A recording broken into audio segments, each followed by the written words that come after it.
कर दिया। 4 दिन के तक चैतन्य के गाल लाल और सूजे हुए थे, लेकिन फिर भी चैतन्य ने अपना काम जारी रखा। 7 नल बनाया गया। चैतन्य को आखिरकार एक बॉक्स में लंबे समय से रखी सामग्री मिल गई। जो बिल्ट परिवार बहुत सारे व्यवसायों में शामिल था, इसलिए उन्हें अपने गोदामों से विभिन्न धातुओं तक आसानी से पहुंच मिली और उन्होंने युवा मास्टर को उनकी जरूरत की हर चीज मुहैया कराई। जहां तक इस बात का सवाल है कि वो अपनी योजना कहां बनाएंगे, चैतन्य के पास पहले से ही एक सवाल था। कहीं भी नहीं। बीच में एक विशाल संपत्ति होने का लाभ यह था कि वहां बहुत अधिक खाली जगह थी। बिल्ट हाउस घने जंगल में बसा हुआ था, जिसके चारों ओर पहाड़ और पहाड़ियां थीं। ये एक शांत एकांत जगह थी जो दूसरे लोगों की नजरों से दूर थी और किसी भी खतरनाक जानवर से रहित थी। चैतन्य को विश्वास था कि वह अपनी योजना को शुरू करने के लिए बिना किसी बाधा के अकेले ही काम कर सकता है। अपनी बेहतर शारीरिक क्षमताओं का उपयोग करते हुए और एक स्तर के मैजिक मंत्र की मदद से चैतन्य एस्टेट की दीवारों पर कूद गया और घर से बाहर निकल गया। चैतन्य के बाहर जाने पर किसी का ध्यान नहीं गया। चिंटू, मुझे एक ऐसी जगह चाहिए जहां मैं बिना किसी प्रॉब्लम के अपने प्रोजेक्ट पर काम कर सकूं। क्या आपको ऐसी कोई उपयुक्त जगह मिल सकती है? चैतन्य ने चिंटू से पूछा। समझ गया, चिंटू बोला और सर्च करने लगा। स्कैनिंग करने के बाद एक जगह मिल गई। अचानक चैतन्य ने अपनी आंखों के सामने एक विशाल तीर देखा जो जंगल में और भी अंदर की ओर इशारा कर रहा था। कुछ मिनटों तक तीर के पीछे पीछे चलने के बाद चैतन्य ने खुद को एक छोटे से पहाड़ की तलहटी में पाया, जहां उसके सामने एक सपाट चट्टान की दीवार फैली हुई थी। मुझे ये जगह पसंद है, मैं यहां एक छोटी सी गुफा बना सकता हूं, चैतन्य खुश होकर बोला। अपने एक स्तर के मंत्र को बुलाते हुए चैतन्य ने धीरे धीरे नक्काशी करना शुरू कर दिया। मंत्र बोले जाने के कारण बोल्डर क्रश बल का एक विस्फोट चट्टान से टकराया और एक उथला आधा गोलाकार इंडेंट जो बास्केटबॉल के आकार का था सपाट दीवार पर दिखाई देने लगा। फिर चारों तरफ धूल ही धूल उड़ने लगी। धूल देगा, चिंटू बोला, इसमें कुछ समय लगेगा। चैतन्य काम पर लग गया। चैतन्य ने कई दिन मेहनत करके उस कमरे को तैयार किया जिसे उन्होंने प्रोजेक्ट रूम नाम दिया। इस प्रोजेक्ट से 2 उद्देश्य पूरे हुए। पहला, वह अपने लिए एक अलग कमरा बनाने में सफल हो गया और दूसरा, वह अपनी एलिमेंट्स विद्या का अभ्यास करने और अपने शरीर में स्थित एलिमेंट्स को जांचकर उसके भंडार को मजबूत करने में सफल हो गया। आखिरकार लगभग 20 दिनों की कड़ी मेहनत के बाद चैतन्य ने अपना प्रोजेक्ट रूम बना लिया। चैतन्य ने पहाड़ के अंदर 20x20 मीटर का एक कमरा बनाया जिसकी छत फर्श से 5 मीटर ऊंची थी, जो काफी विशाल माना जाता था। 2 स्तर मंत्र का उपयोग करके मेटल बेंडजे, धातु से बने टेबल, कुर्सियां और डेस्क बनाने में सफल था। ये उसके नल के लिए पाइप बनाने जैसे अधिक जटिल प्रोजेक्ट के लिए उसके कौशल को निखारने के लिए अच्छा था। सब कुछ ठीक होने के बाद चैतन्य काम शुरू करने के लिए तैयार था। चैतन्य ने अपना हथौड़ा उठाया और जमीन पर वार करने लगा।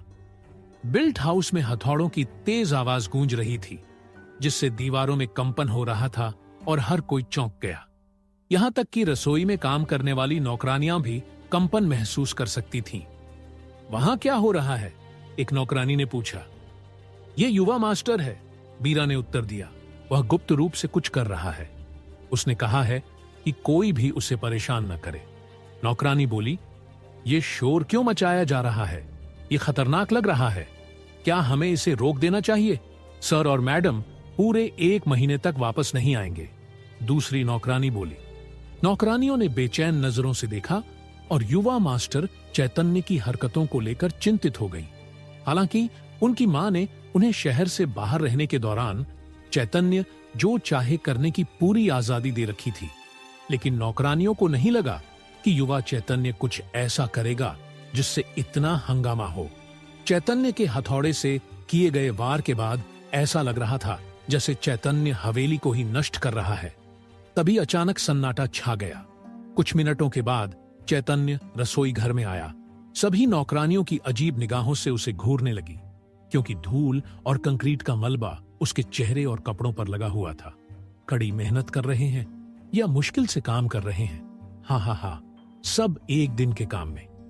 चैतन्य ने खुद के लिए एक कप पानी डालने से पहले नौकरानी से मजाक किया। सारी नौकरानी चुपचाप खड़ी चैतन्य को देखती रही।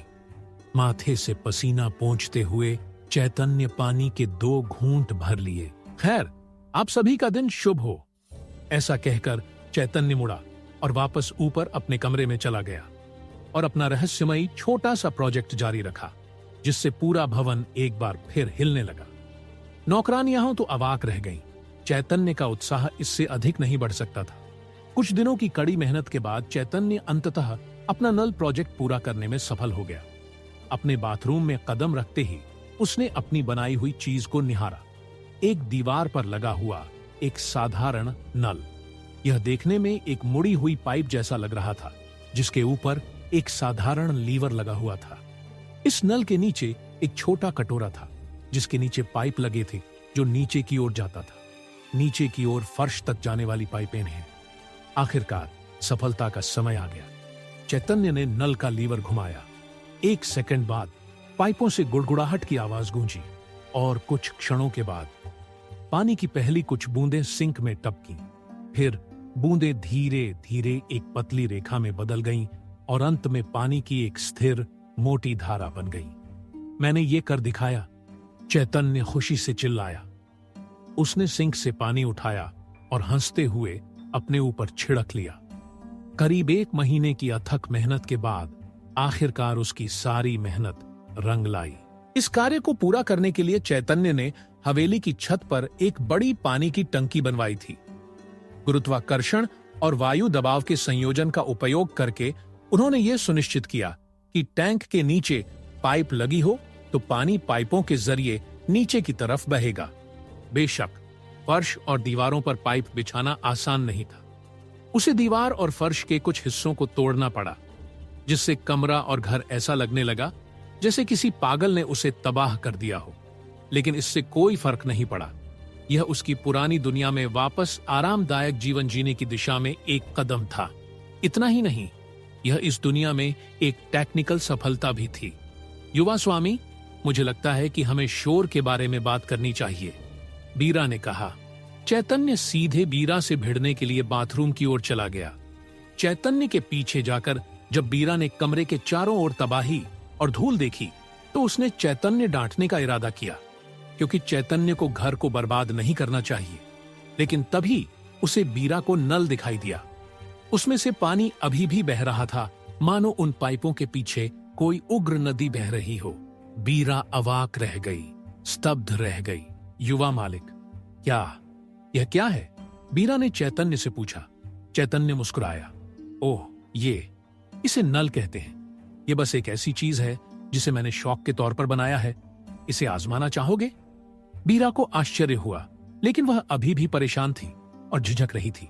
उसे नहीं पता था कि ऐसा कौन सा जादू है जो उस नल से पानी बहने देता है। जैसे ही बीरा चैतन्य के करीब पहुंची, चैतन्य ने अचानक सिंक से पानी उसके ऊपर छिड़क दिया, जिससे वह आश्चर्य से चौंक गई। जैसे ही पानी की गर्माहट उसकी त्वचा पर लगी, उसे कुछ एहसास हुआ। यह कोई जादू से बना पानी नहीं था, यह तो सीधे कुएं से निकाला गया पानी था। भी परेशान थी और झिझक रही थी। उसे नहीं पता था कि ऐसा कौन सा जादू है जो उस नल से पानी बहने देता है। जैसे ही बीरा चैतन्य के करीब पहुंची, चैतन्य ने अचानक सिंक से पानी उसके ऊपर छिड़क दिया, जिससे वह आश्चर्य से चौंक गई। जैसे ही पानी की गर्माहट उसकी त्वचा पर लगी, उसे कुछ एहसास हुआ। यह कोई जादू से बना पानी नहीं था, यह तो सीधे कुएं से निकाला गया पानी था। जल्द ही नौकरानियों की एक पूरी भीड़ चैतन्य के बाथरूम में घुस गई। उनकी आंखें खुली हुई थीं और वे सभी उस अजीब जादुई पानी को देखकर आश्चर्यचकित थे, जो नल नाम की इस चीज से बह रहा था। ये इतनी जल्दी कैसे आ रहा है? एक नौकरानी ने पूछा। क्या कोई इसके पीछे से पानी धकेल रहा है? दूसरी बोली। बीरा ने चैतन्य को घूरते हुए कहा, युवा मास्टर, क्या आपने इसे खुद बनाया है? चैतन्य ने सहमति में सिर हिलाया। कैसे? सबने एक साथ पूछा। उनकी आंखें जिज्ञासा से जल रही थीं। चैतन्य ने बस अपने कंधे उचका दिए। वास्तव में ये कुछ खास नहीं है। मैंने बस ग्रेविटी और प्रेशर का अपने फायदे के लिए इस्तेमाल किया। आसान शब्दों में समझाऊं तो ग्रेविटी के कारण पानी नीचे की ओर बहता है, और अगर आप इसे जोड़ते हैं, चैतन्य ने बताना शुरू किया, इसे ठीक से पाइप करें। फिर उन्होंने उन्हें पानी के दबाव के काम करने के तरीके पर एक छोटा सा उदाहरण देना शुरू किया। बेशक ये सभी शब्द उन्होंने चिंटू के दिए हुए थे। यही वजह थी कि वे इतने ट्रस्ट से भरे हुए लग रहे थे, जैसे उन्हें पता था कि वे क्या कर रहे हैं।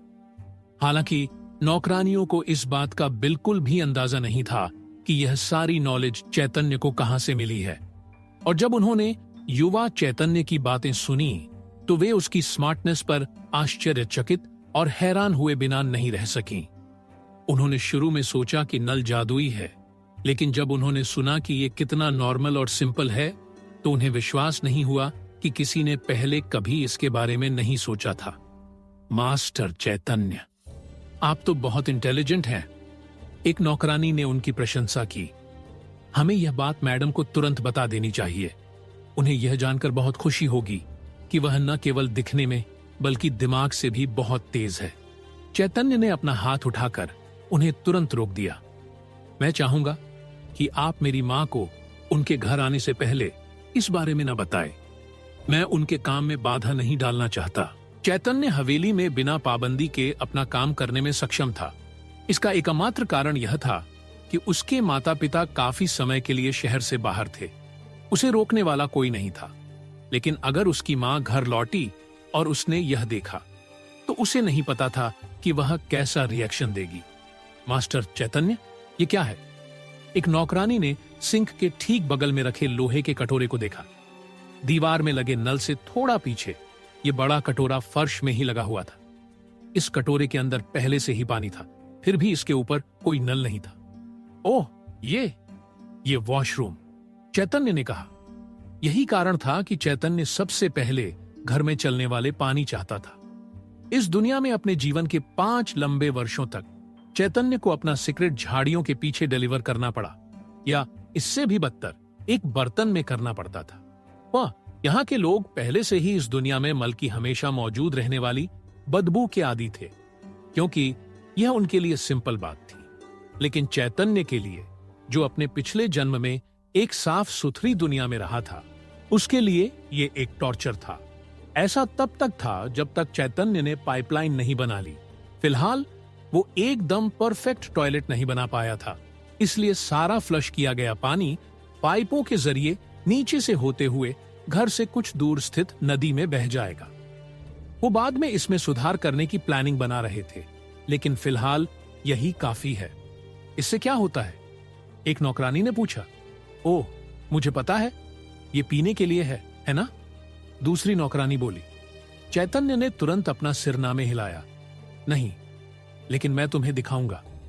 वो शौचालय के पास गया और शौचालय की टंकी के ऊपर लगे बटन को दबाया, और अचानक पानी शौचालय की पाइपों से होकर बह रहा था और फ्लशिंग की वो आवाज पैदा हो रही थी जिससे चैतन्य अपनी पुरानी दुनिया में बहुत अनजान नहीं था।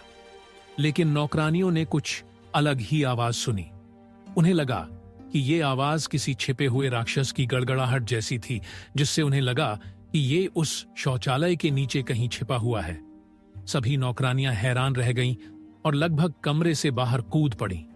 वो क्या था? नौकरानी ने चिल्लाकर पूछा। मास्टर चैतन्य, क्या वहां कोई जानवर है? दूसरी बोली। चैतन्य ने हंसते हुए कहा, नहीं, इसे फ्लश कहते हैं। शौचालय ये वो जगह है जहां आप अपना सुबह का 2 नंबर का काम आसानी से करते हैं। नौकरानियां अभी भी शौचालय को लेकर सोच में पड़ गई थीं, लेकिन चैतन्य के शब्दों ने उनकी जानने की इच्छा बढ़ा दी। आपका सीक्रेट बोलने का मतलब है, जैसे नंबर 1 और नंबर 2? नौकरानी ने पूछा। चैतन्य ने सिर हिलाकर बताना शुरू किया। बिल्कुल, आप इस कटोरे में बैठ जाएं और अपना काम करें, और जब आपका काम हो जाए तो आप इस बटन को दबाएं। उसके बाद सारा पानी बाहर निकल जाएगा, साथ ही आपका 2 नंबर भी, और बाद में आप नल में अपने हाथ धोएं। एक बार जब आप ऐसा कर लेते हैं तो आप पूरी तरह से साफ हो जाते हैं। नौकरानियों में से एक के चेहरे पर हैरानी और खुशी दोनों थी। आपके फ्लश करने के बाद ये कहां जाता है? नौकरानी ने पूछा। चैतन्य ने बताया, मैंने पाइपों को हवेली के पास नदी से जोड़ दिया। वे सभी हैरान रह गई, क्योंकि उन्होंने नहीं सोचा था कि ऐसा भी कुछ हो सकता है कि वो इतने आराम से 2 नंबर में जा सकती हैं। घर में हर कोई जो 2 नंबर का काम करता था, वे इसे हाथ से फावड़े से बाहर निकालते और नदी में फेंक देते, जो वाकई बहुत मेहनत वाला और गंदा काम था। इसके बाद भी उनका काम पूरा नहीं होता था। वे घर में शौचालय या गंदे बर्तन साफ करने में भी बहुत सारा पानी और मेहनत खर्च करते थे। लेकिन इस शौचालय के साथ उन्हें ऐसा करने की जरूरत नहीं थी, बल्कि एक बटन दबाने से सब कुछ फ्लश हो जाता था। इसलिए उन्हें अपने हाथ गंदे नहीं करने पड़ते थे। इतना ही नहीं, उन्हें बदबू से भी छुटकारा मिलेगा। ये एक गेम चेंजर है। मैंने इसके बारे में पहले कभी नहीं सुना था। नौकरानी बोली, मास्टर चैतन्य, आपका ये आविष्कार दुनिया की समझ से परे है और अच्छा भी। पानी का ये अद्भुत काम बहुत अच्छा है। आप तो कुछ जादूगरों से भी अधिक हैरान कर देने वाले हैं, मास्टर चैतन्य। नौकरानियां ने उसकी दिल खोलकर प्रशंसा करने से खुद को रोक नहीं पाई। उन्होंने नल और शौचालय की तारीफ इस तरह कि मानो वे शुद्ध सोने से बने हों। उनमें से कुछ तो नल से बहते आकर्षक पानी से इतने खुश हो गए कि वे खेल खेल में पानी में छप छप करने लगे। हा हा हा हा, चैतन्य हंसा। जब उसने प्लम्बिंग सिस्टम का काम पूरा किया और वह काम करने लगा, तो चैतन्य भी पानी से खेलने लगा। ठीक है, बहुत हो गया। ये तुम लोगों के लिए ठीक नहीं है। हम नौकर हैं और हम मास्टर के साथ ऐसे नहीं खेल सकते। बीरा ने तुरंत जवान नौकरानियों को रोका। वे ऐसे मजे कर रही थीं और खेल रही थीं मानो ये मास्टर चैतन्य का अपना बाथरूम न होकर कोई नदी हो। जब वे कमरे में घुसी थीं, तब से ही वो ऐसा कर रही थी। इसीलिए बीरा गुस्से से बोली, बाहर जाओ तुम सब, इससे पहले कि मैं मैडम को बताऊं कि तुम सब मास्टर चैतन्य के कमरे में चले गए हो।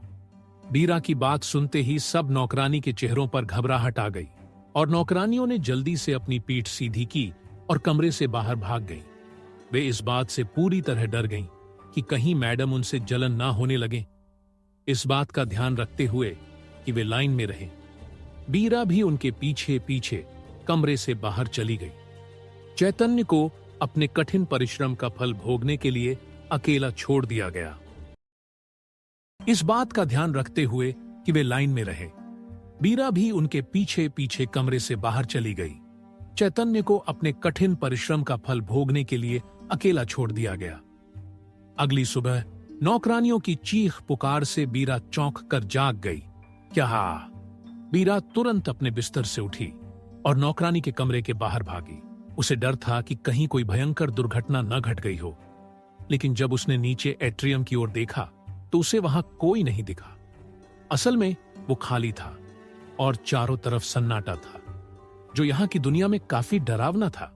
आमतौर पर इस समय तक नौकरानियां काम में व्यस्त रहती थीं, सफाई करती थीं और अपना काम निपटाती थीं, लेकिन अब वहां कोई नहीं था। नहीं, एनएचआई नहीं, मत करो ऐसा, बोलते हुए नौकरानी चीखने चिल्लाने लगी। चीख का पीछा करते हुए बीरा तेजी से रसोई घर की ओर गई, जहां उसने देखा कि नौकरानियों की भीड़ इकट्ठी थी और किसी चीज की चुगली कर रही थी। ये सब शोर शराबा किस बात का है? बीरा ने पूछा। सभी युवा नौकरानियां मुड़ी और अपने चेहरों पर सबसे बड़ी मुस्कान के साथ बीरा का सामना किया। वे तुरंत एक तरफ हट गए और उसे दिखाया कि वे किस बात पर झगड़ रहे थे। और एक बार जब उन्होंने ऐसा किया तो बीरा की आंखें आश्चर्य से चौड़ी हो गईं। कैबिनेट के पास, जहां आमतौर पर ज्यादातर प्लेटें और रसोई के बर्तन रखे जाते थे, अचानक दीवारों से एक कटोरे जैसा नया सामान बाहर निकला और इस कटोरे के ऊपर चमत्कारी नल था। सिर्फ एक नहीं, बल्कि 3 नल थे जो एक लाइन में लगे हुए थे। मास्टर चैतन्य ने इन्हें कल रात ही बनाया होगा, एक नौकरानी बोली। क्या ये आश्चर्यजनक नहीं है? नौकरानियों में से एक चिल्लाई, हम यहां सभी प्लेटें धो सकते हैं और हमें अब कुएं पर जाने की जरूरत नहीं है। बीरा नल के पास गई और लीवर को घुमाया। तुरंत ही साफ, गैर जादुई पानी की एक धारा कटोरे में छलकने लगी।